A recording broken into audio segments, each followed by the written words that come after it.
स्वतःची कहाणी सांगतोय।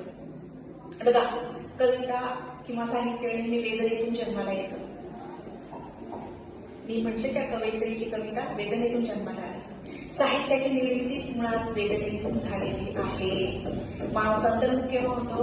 जेव्हा त्याला काहीतरी आतून त्रास होतो किंवा बाहेरच्या घटकांकडून त्रास होतो, तो अस्वस्थ होतो, तो पॅनिक होतो, त्याला कसला तरी त्रास होतो आणि ती काही वेदना असेल, वेदना ती मोकळी करण्याचा प्रयत्न करतो कागदावर लेखणीच्या साह्याने। अनंतर कधीच निर्मिती होत नाही बरं का, दुःखातूनच निर्मिती होते खूप चांगल्या चांगल्या कलाकृतींची।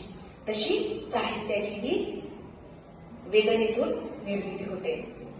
दारू पिऊन रोज मारले मारे महाबापा, दारू पिऊन रोज मारले मारे महाबापा, थरथर कापे माये तवा लागे तिला धापा, कसायाच्या बगदावर नेले बांधली जशी गाया, तिच्यामध्ये दिसते मले तवा माही माया, बाप महारोज लावे माझ्या मागटुना, बाप महारोज लावे माझ्या मागटुना, पुढं झालं शिक्षण म्हणे घेऊ दे हाती रुना, शिकून शानी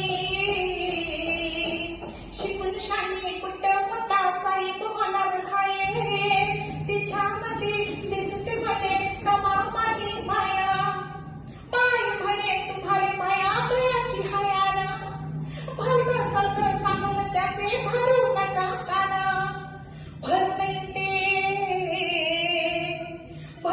ते डोळ्यात तिच्या तापी पूर्ण माया, तिच्यामध्ये दिसते मले तवा माही माया, बोलता बोलता एकदा तिच्या डोळ्यात आलं पाणी, बोलता एकदा तिच्या डोळ्यात आलं पाणी, म्हणे कमा दिसन मले राजा तुही राणी। नवरा दारू त्रास देतो, मारतो आहे, पोराला मोठं झालेलं पाहिजे आणि सून पण पाहिजे, नातवंड पण पाहिजे। किती बोली भाबडी असते ना आपली आई। ती आई म्हणते,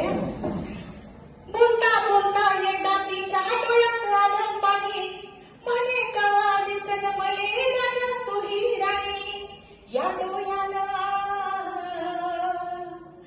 डोळ्यानं पाहिन मी दुधावरची साया, तिच्यामध्ये दिसते मले तवा माही माया। आता हे सगळं आई मुलाला म्हणते। आता मुलगा शेवटच्या घड्यात आईला काय म्हणतो ते बघा। शेवटच्या घड्यात मुलगा आईला म्हणतो, म्हणून वाटते मले तुही भराव सुखानवटी, म्हणून वाटत मले तुही भराव सुखानवटी, पुन्हा